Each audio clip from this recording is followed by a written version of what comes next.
On Pin Street, in the heart of Manila's Chinatown, bustles with people excited to bring in an auspicious year.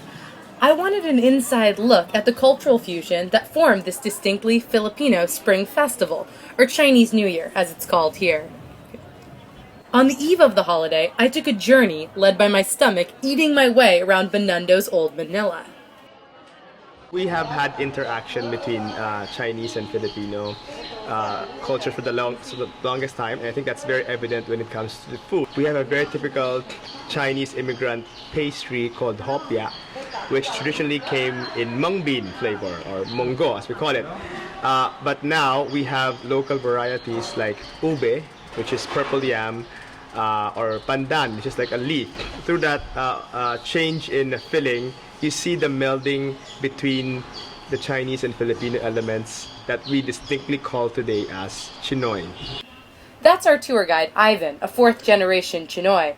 He weaves his way through his city, and we keep up by following his purple umbrella. The first delight is lumpia sariwa, or spring roll Hokkien style.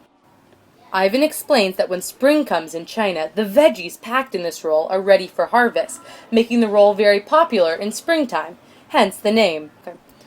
Our second stop is for salted rice, or kiam ping, drizzled with fishball soup, and lo tau hu, or slow-cooked tofu.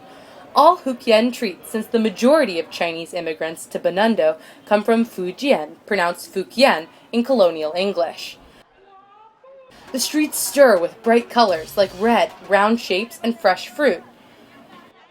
Round symbolizes wholeness of the family. That's why everybody's favorite Chinese New Year delicacy, decoy, or the sticky rice cake, is round, no? And it's sticky. You also see a lot of gabi or taro. It's sticky, right? And you want the family sticking together always. The third eatery is a real hole in the wall. It's standing room only. This siopao doesn't look like the steamed buns most Filipinos are used to, since it's pan-fried. We salivate over bichu-bichu, a fried dough dipped in sugar. My fellow tourists and I devour the Eastern donut. Walking to the next food stall, my nostrils fill with the stench of sewage. Thankfully, it's soon whisked away by pleasant incense swirling in the air from those making offerings. Next up is Handmade Java, a northern-style Chinese dumpling. Best to eat these dumplings while they're hot and the skin is still slightly transparent. The green flecks are chives. This flat cake, seared with ground pork, mushroom, dill, and leeks, is called xian bing. We've been walking nearly 4 hours, and night sets in.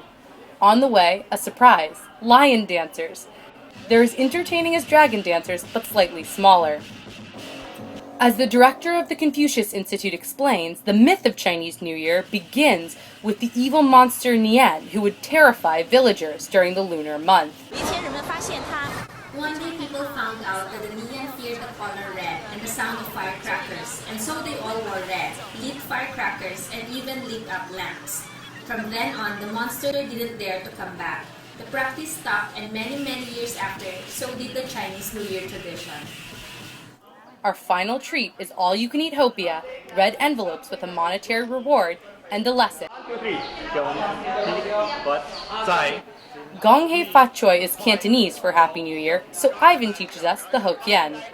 In Hokkien, we say Kyong Hee Huat Sai, Sin Ni Kwai Lok, which means congratulations and may you prosper. Happy New Year to you. However you choose to celebrate, may you eat well. Catherine Visconti, Rappler, Benondo.